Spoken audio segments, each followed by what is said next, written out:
안녕하세요. GTS 한국사 오늘 주제 8입니다. 살인의 성장에 대해서 한번 정리를 해볼게요.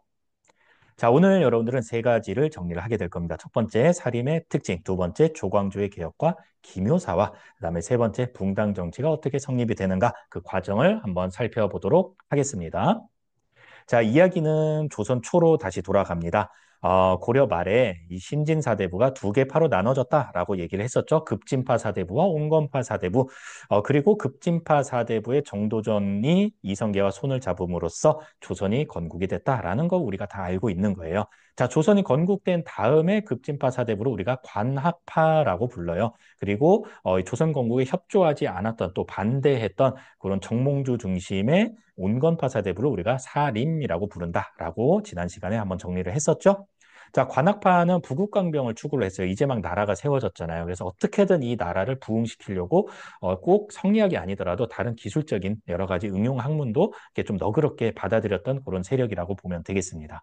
반면에 사림 같은 경우는 다 지방에서 공부를 하고 있는 그 선비들이잖아요. 그래서 향촌 자치를 지향을 했고요. 그 다음에 왕도 정치를 추구를 했었다라는 조금 차이점이 있습니다. 네, 그러다가 어떤 일이 벌어지냐면은 세조의 즉위에 협조했던 관학파를 우리가 훈구파라고 부르잖아요. 이 훈구파가 권력을 독점을 하게 되면서 여러 가지 비리가 생겨나게 됩니다. 그리고요, 성종 때가 되면은 언론 기구였던 삼사를 통해서 이 살림 세력들이 조금씩 중앙 정치에 다시 들어오기 시작합니다. 그리고 삼사에서 이 훈구 세력의 비리를 비판을 하게 되는 겁니다. 그 와중에 권력을 잡고 있던 훈구 세력에 의해서 이 살인들이 네 차례에 걸쳐서 피해를 보는 사건이 일어나게 되는데 그게 바로 사화라는 사건입니다. 네 번이라서 사화가 아니에요. 사자, 사화할 때 사자는 선비 사자입니다. 살인들이 화를 당했다. 이렇게 기억을 해두면 되겠습니다.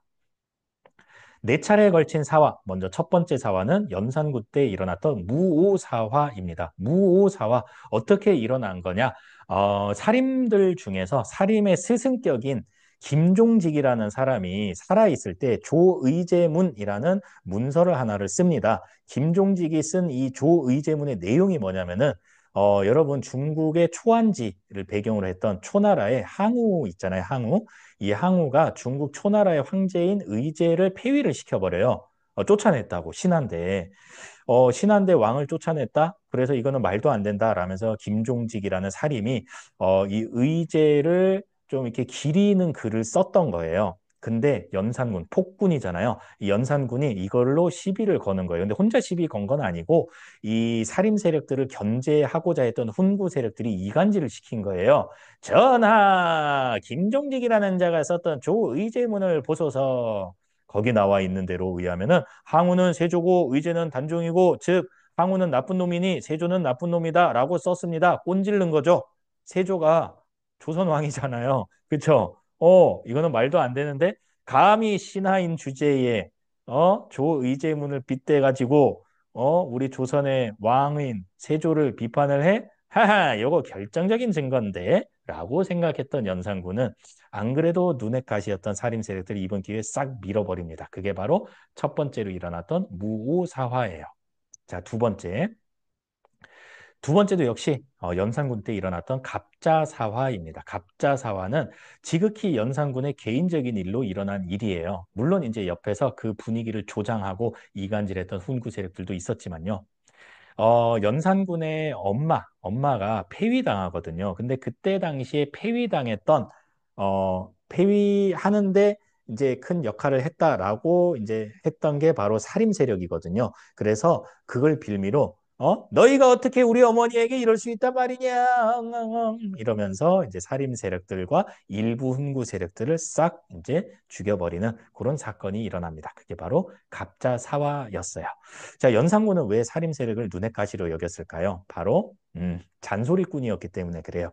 살림 세력들이잖아요. 얘네들은 굉장히 올바른 생각을 하는 사람들이었어요. 그런데 심지어 언론 기구인 삼사에 주로 등용이 돼 있단 말이죠. 그리고 성종의 보호를 받으면서 이렇게 훈구 세력을 비판을 했던 건데 그 성종이 죽고 나니까 보호해줄 사람이 없었던 거예요. 그러면서 계속 하던 대로 비판을 하고 훈구 세력만 비판했겠어요? 왕의 정책도 비판을 했겠죠? 그래서 이제 이 훈구 세력들도 이 살림 세력들이 미웠고 연산군도 짜증이 났고 그게 이제 이해관계가 맞아 떨어졌죠. 그래서 이제 훈구 세력이 옆에서 살살 긁으니까 연산군이 뭐 이런저런 이유를 대면서 살림 세력들을 이제 제거를 했던 거죠. 그게 이제 무오사와 갑자사화예요.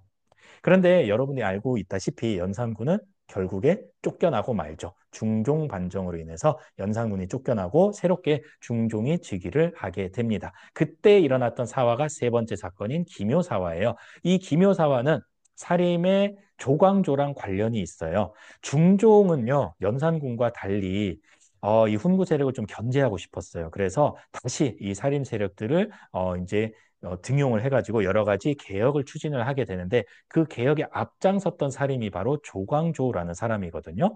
자, 이 조광조가 했던 작업들이 몇 가지가 있는데 기존의 과거제 대신에 현량과라는 추천제도, 관리 추천제도를 하나 새롭게 만듭니다. 그러면서 이제 자신의 세력을 계속 좀 이렇게 합법적으로 뽑아 올릴 수 있게 된 거예요. 그리고 지방에서 향약을 실시를 함으로써 지방에서도 영향력을 행사할 길을 열어주게 됩니다. 그 다음에 세 번째로 위훈 삭제를 이제 실시하게 되는데 위훈, 거짓된 공훈이라는 뜻이에요. 거짓된 공훈을 삭제하자라는 뜻인데 이거 누구를 겨냥한 거냐면요. 바로 세조직에 협조했던 훈구 세력을 겨냥을 했던 거예요. 이 훈구 세력이 세조직에 이제 협조를 하면서 여러 가지 이제 혜택을 받게 되는 거예요.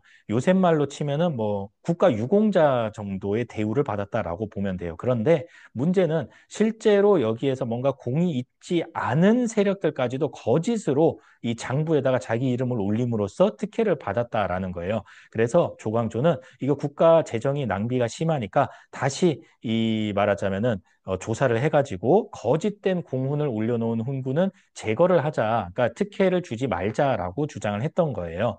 그랬더니 이 훈구 세력들이 이제 안 되겠다. 이러다가 우리 기득권을 다 빼앗기겠다라면서 이제 수작을 부리기 시작합니다. 그 와중에 일어났던 게 기묘사화인데 정말 기묘한 일이 일어나요. 볼까요? 궁궐에 여러 가지 나무들이 있었을 거 아니에요. 그 나무들의 잎사귀가 어? 점점 구멍이 뚫리기 시작하더니 네 글자의 한자가 보이기 시작한 거예요.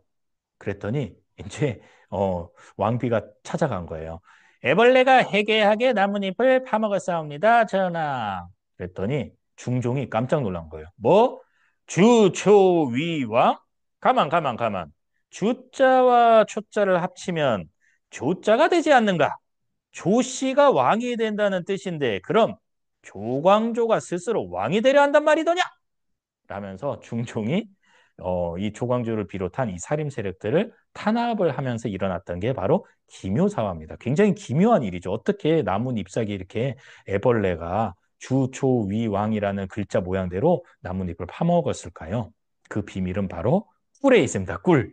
여러분들 붓에다가 먹 대신에 꿀을 발라서 밤에 주초위왕 다 쓰고 다니는 거예요. 그러면 어때요? 애벌레가 깨어나서 이거 달콤한데 달콤한 부분 먼저 파먹을 거 아닙니까? 그래서 이 글자 모양대로 이렇게 구멍이 나게 됐다라는 거예요. 자, 어쨌거나 세 번째 사화는 기묘사화고 조광조와 관련이 있었다라는 얘기를 했습니다.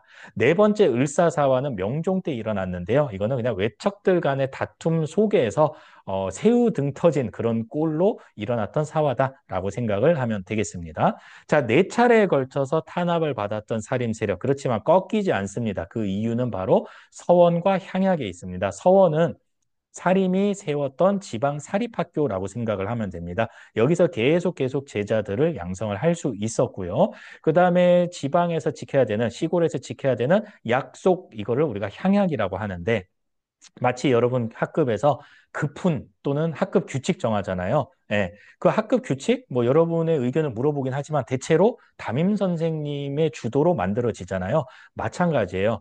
농촌 지역에서 농민들이 지켜야 될 약속을 향약이라고 하는데 대체로 그거를 시골에 있던 사림들이 주도해서 만들게 된다. 그러면서 이제 농민들에게도 영향력을 행사하게 된다라는 거예요. 그래서 서원과 향약으로 결국 사림 세력은 꺾이지 않고 오히려 선조 때가 되면은 훈구 세력을 몰아내고 권력을 장악을 하게 됩니다. 그리고 이제 자기들끼리 이제 파가 나뉘어지게 되면서 붕당 정치가 시작이 되는 겁니다. 처음에는 동인과 서인으로 나눠지게 돼요. 자, 동인은 어떤 사람들이냐? 이황과 조식 제자들이에요. 주로 영남 지역, 지금의 경상도 지역의 살인들이 주를 이뤘고요. 서인 세력 같은 경우는 이이, 그다음에 성혼의 제자들이 주로 이 서인 세력을 이뤘다라는 거예요. 주로 이 위쪽 지역, 경기도와 충청 지역의 살인들이 요 서인 세력을 형성을 하게 됩니다. 자, 여기까지 동인과 서인으로 갈라지게 되는 모습까지 우리가 한번 정리를 해봤습니다. 수고했습니다. 안녕.